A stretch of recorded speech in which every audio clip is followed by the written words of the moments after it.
Assalamualaikum warahmatullahi wabarakatuh. Alhamdulillah wassalatu wassalamu ala sayyidina Rasulillah wa ala alihi wa sahbihi wa mawalah ma ba'd. Alhamdulillah, sebagaimana kita ketahui ya ahbab, bahwa kemuliaan seorang hamba di sisi Allah Subhanahu wa taala itu bisa diraih dengan apa? Dengan ilmu. Sebagaimana Allah Subhanahu wa taala menyatakan di dalam Al-Qur'an, yarfa'illahu alladhina amanu minkum wa alladhina utul ilma darajat. Allah akan mengangkat derajat orang yang beriman dan derajat ahli ilmu. Sehingga ulama menyatakan kalau seandainya ada dua orang, yang satu ahli ibadah tapi tidak memiliki ilmu, yang satu lagi ahli ibadah dan memiliki ilmu, maka ahli ibadah yang memiliki ilmu ini derajatnya sangat tinggi di sisi Allah Subhanahu wa taala. Sehingga Imam Abdullah bin Abbas habar hadhil ummah menyatakan, mentafsirkan kalimat darajat ay sab'ina darajat, 70 derajat, yang mana antara derajat yang satu menuju derajat kedua sama dengan perjalanan 500 tahun ya, 70 derajat kali 500 tahun. Beginilah keadaan ahli ilmu di hadapan Allah Subhanahu wa ta'ala. Apalagi Allah Subhanahu wa ta'ala juga menyatakan dalam ayat yang lainnya, Allah berfirman, hal yastawiyal ladzina ya'lamuna wal ladzina la ya'lamun. Apakah sama orang yang mengerti dengan orang yang tidak mengerti, yang memahami dengan orang yang tidak memahami? Maka Al-Habib Alwi bin Abdullah bin Idarus bin Syahab menyatakan, wallahi la yusawi la fid dunya wala fil akhirah. Di dunia pun akhirat juga enggak bakal sama. Maka di sini kewajiban kita ya ahbab, timba ilmu agama Allah Subhanahu wa taala. Dan alhamdulillah, menimba ilmu agama Allah tidak kenal usia, tidak kenal waktu, tidak kenal tempat, dimanapun kita menimba ilmu agama Allah Subhanahu wa ta'ala. Bahkan kalau kita dapatkan ilmu di luar sana, kita ambil. Lianna dinyatakan oleh ulama, innal hikmah dhalatul mu'min, fa innahu akhadha inna wajadaha. Hikmah itu dhalatul mu'min, barang yang hilang dari seorang yang beriman kepada Allah. Jadi kita ini orang yang beriman, barang yang hilang kita itu bukan harta, tapi ilmu. Maka orang kalau kehilangan barang yang sangat dihargai, dimanapun didapatkan bakal dijaga sama dia. Nah kita juga dapatkan ilmu dari siapapun. Bahkan disebutkan di dalam Ihya Ulumuddin, Al-Imam Al-Ghazali menjelaskan bahwa kewajiban kita menimba ilmu agama Allah atau mengambil hikmah dari siapapun, bahkan dari anak kecil. Kalau dia membawa ilmu, khudul hikmah. Maka sering didengar khudul hikmah walau min afwahil majani. Ambillah hikmah walaupun dari mulut orang-orang yang gila. Semua kalimat yang baik catat ya. Kita pelajari, kita ambil hikmah tanpa memandang dari siapapun. Ingat Al-Habib Salim bin Abdullah bin Umar Syatiri, pada saat beliau sakit, kita tahu Al-Habib Salim Masya Allah ada sultanul ilm, arti segala macam ilmu dia punya. Itu orang kalau duduk dengerin Habib Salim Syatiri ngajar di madrasah, semuanya istaghrib, semuanya bingung. Subhanallah, ada ilmu jadi setiap duduk dapat ilmu yang baru, sehingga para ulama pun terkagum-kagum dari Al-Habib Salim bin Abdullah bin Umar Syatiri. Ternyata Al-Habib Salim bin Abdullah bin Umar Syatiri fi marad mauti, ketika sakit keras, dia di Abu Dhabi sana hadir di rumah sakit. Dalam ruangan rumah sakit tersebut disiapin televisi. Ketika disetel televisi, kebetulan lagi acara flora dan fauna, burung-burung ya. Itu Habib Salim Syatiri waktu nonton kayak gitu, manggil salah satu orang situ, tolong berikan saya kertas, berikan saya pena. Kenapa? Haza ilmu jadid katanya. Ini ilmu yang baru, dicatat sama Habib Salim Syatiri tentang flora dan fauna. Arti semua dia miliaran penuh semua ilmu yang ada di sama beliau. Semua. Jadi intinya ada hikmah yang baru, ambil. Wahakada. Dan subhanallah, al-ilm hada ya, dinyatakan oleh Sayyidina Ali bin Abi Thalib, al-ilm ya harsul ma'. Ilm itu menjaga harta ya. Kalau harta ya gak bisa jaga diri, tapi yang jagain harta ilm. Makanya Imam Syafi'i bilang, man arada dunya fa'alaihi bil ilm, wa man arada al-akhirah fa'alaihi bil ilm, wa man arada huma fa'alaihi bil ilm. Pengen dunia dengan ilmu, pengen akhirat dengan ilmu, pengen kedua ya dengan ilmu. Makanya ilmu ini subhanallah adalah suatu anugerah yang Allah berikan kepada kita, khususnya umat Nabi Muhammad. Dan subhanallah para pewaris-pewarisnya Nabi Muhammad, para ulama, mereka memiliki kedudukan yang sangat mulia di sisi Allah dan bahkan di mata Nabi Muhammad. Rasulullah ini sangat mengagumi para ulama-ulamanya, para pengikutnya, sehingga Nabi mengatakan dalam hadis, ulama ummati ka'anbiya Bani Israel. Ulama umatku kedudukannya seperti nabi-nabi dari kalangan Bani Israel. Sebagaimana disebutkan di dalam kitab, ketika ada satu orang bermimpi masuk ke dalam Baitul Maqdis. Dalam mimpinya dia melihat arwahul anbiya, arwahul mursalin dikumpulkan oleh Allah Subhanahu wa taala. Dan terdapat di dalamnya yang memimpin perkumpulan itu adalah Nabi kita, Nabi Muhammad. Yang mana kita tahu di dalam hadis Rasulullah sallallahu alaihi wasallam menyatakan, "Man ra'ani fil manam faqad ra'ani haqqan, fa inna asy-syaitana yatamatsalu bi." Yang melihat saya dalam mimpi itu benar-benar saya, sebab syaitan nggak bisa merubah wujudnya seperti aku, kata Rasulullah. Jadi ini orang bermimpi bukan cuma Rasulullah, semua anbiya ada. Dia lihat itu ada Nabi Musa, Nabi Isa, Nabi Adam, Nabi Ibrahim, Nabi Sulaiman, anbiya semua dikumpulkan oleh Allah di dalam Baitul Maqdis. Maka dia pun mendekat, pengen tahu apa sih yang dibicarakan para nabi kalau lagi kumpul. Ketika mendekat, tahu-tahu dia mendengar Nabi Musa berkata pada Rasulullah, bilang, "Ya Habibullah, wahai nabiku ya Nabi Muhammad, alaysa qad qulta inna ulama ummatika anbiya Bani Israel?" Bukankah kau pernah mengatakan ulama umatmu seperti nabi-nabi Bani Israel? Faqala Rasulullah, bala, betul. Aku katakan hal tersebut, ulama umatku seperti nabi Bani Israel. Nabi Musa bilang, "Ya Rasulullah, minta maaf, bukan saya ingkar. Saya percaya dengan ucapan. Cuma masalahnya saya ini nabi Bani Israel. Isa yang di sampingmu juga nabi Bani Israel. Bahkan yang hadir kebanyakan anbiya dari Bani Israel ya Rasulullah. Maka ya Nabi, tolong tunjukkan salah satu umatmu, ulama umatmu yang sama seperti kami." Maka Nabi Muhammad mengatakan, "Kalau begitu baik." Nabi menoleh ke belakang, yang dipanggil oleh Rasulullah Imam Al-Ghazali. "Ya Ghazali ta'ala." Imam Ghazali udah meninggal. "Ya Ghazali ta'ala." Maju Imam Al-Ghazali dengan adab di hadapan Rasulullah, menundukkan kepalanya. Kata Nabi Muhammad, "Ya Ghazali, hadza kalimullah." Pengen kenalan sama ente. "Baik ya Rasulullah."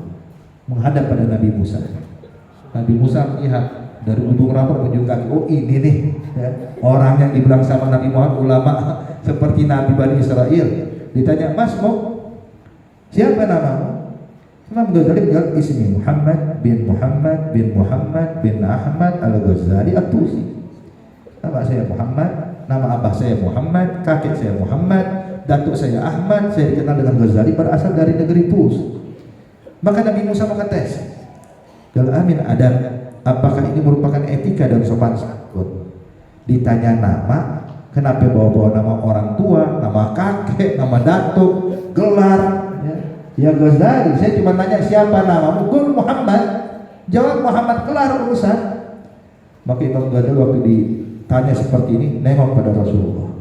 "Ya Rasulullah, gak lebih ya Ghazali." Dijawab apa jangan? Hadap sama Rasulullah Nabi Musa. Kata Rasulullah, "Ajibu ya Ghazali." Jawab ya Ghazali. Nengok Nabi kepada Nabi Musa. "Ya kalimullah, saya ingin tanya kepada engkau. Saat engkau bermunajat pada Allah di Bukit Tursina, saat itu engkau kan membawa tongkat. Saat itu Allah bertanya kepadamu, "Wa ma tilka biyaminika ya Musa?" Apa yang ada di tangan kananmu wahai Musa? Maka engkau menjawab, "Iya aswaya, atawakkau 'alaiha wa ahussu biha 'ala ghanami wa li fiha ma'arib ukhra." Kau bilang, "Ini tongkatku ya Allah, kayak saya gunakan buat bersandar, saya gunakan buat gembalakan kambing-kambing, dan masih banyak kegunaan dari ini ya Allah." "Ya Nabi Musa, Allah cuma nanya aku di tangan kananmu. Kan bilang tongkat aja bisa. Kenapa panjang betul itu jawabnya? Emang Allah nggak tahu ini fungsi tongkat?" Nabi Musa bilang, "ini tunggu dulu ya Ghazali." Ada cerdas Nabi Allah Musa ya. Kata Nabi Musa, "Ya Ghazali, saya sengaja menjawab dengan jawaban yang panjang sebab biar durasi percakapan saya makin panjang. Sebab saya takut kalau saya bilang tongkat, selesai durasi percakapan kelar. Kapan lagi bisa berbicara dengan Allah Subhanahu wa taala?" Imam Ghazali pun senyum. Begitu juga saya ya Nabi Musa. Loh kenapa? Sebab kalau tadi saya jawab nama saya Muhammad, obrolan kita kelar. Tapi sengaja saya panjangkan biar kita bisa ngobrol asik ya begini ya Nabi Musa. Tersenyum Nabi Musa. Nengok pada Rasulullah, sadaqta ya Rasulullah, ulama ummatika anbiya Bani Israil. Benar ucapan engkau ya Nabi Muhammad, ulama umatmu seperti Nabi Bani Israel. Maka saat itu Nabi Muhammad dengan bangganya hadirin nengok kepada Nabi Musa dan Nabi Isa, ya Musa, ya Isa, abi ummatukum habar misal hada. Hai Musa, hai Isa, apakah ada di kalangan ulama umatmu seperti dia? Semua kali kepala, enggak ada ya Rasulullah. Ada khusus ulama umat ya Rasulullah. Kali ahbab. Nah, ini kita sebagai penimba ilmu agama Allah, jangan pernah berhenti menimba ilmu agama Allah Subhanahu wa taala. Sebab ilmu hanya luas. Ilmu itu nggak ada batasnya. 10 tahun, 20 tahun, 100 tahun kita habiskan waktu juga nggak bakal bisa menguasai semua ilmu. Seakan-akan lisanul hal al-ilm berkata, "A'tini kullan wa sawfa a'tika ba'd." Berikan semua kemampuanmu. Kemungkinan bakal saya kasih sebagian dari diriku.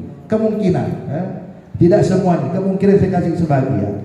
Wah, lakin orang yang bersungguh-sungguh menimba ilmu agama Allah, maka mereka akan mendapatkan kemuliaan dari Allah, walaupun tidak mendapatkan di dunia, mereka akan dapatkan di alam barzakh.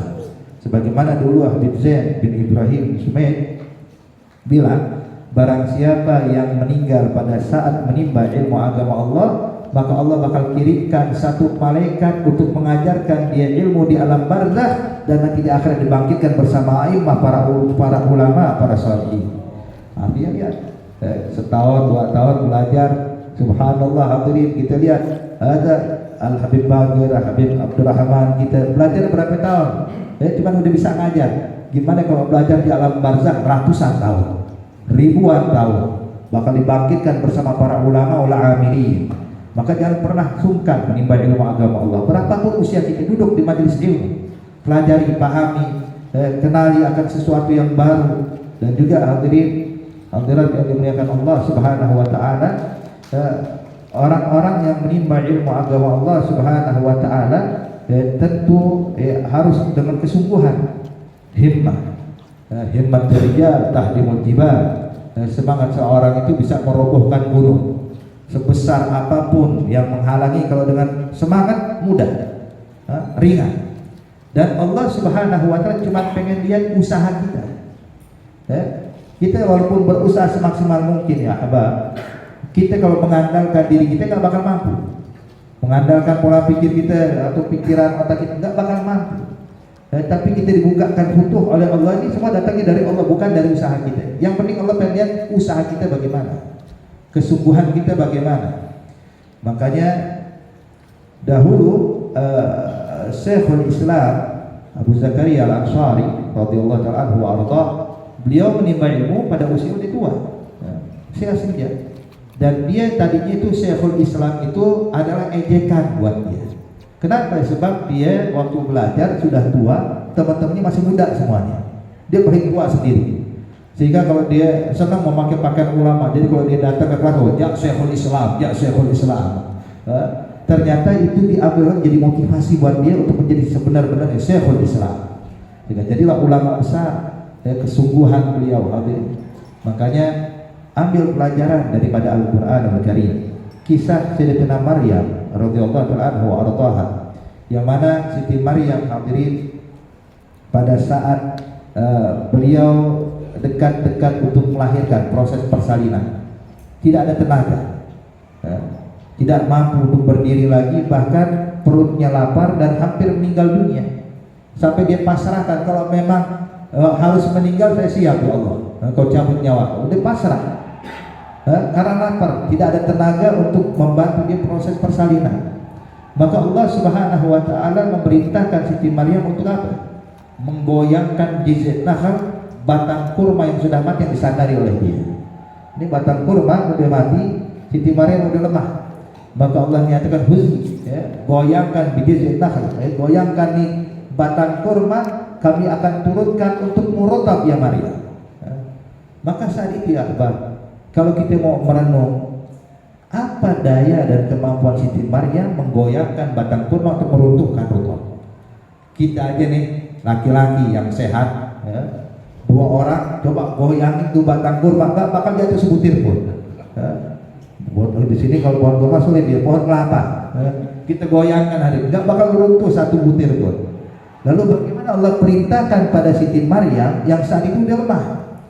Kenapa? Sebab Allah pengen lihat usahanya, Allah pengen lihat kesungguhannya.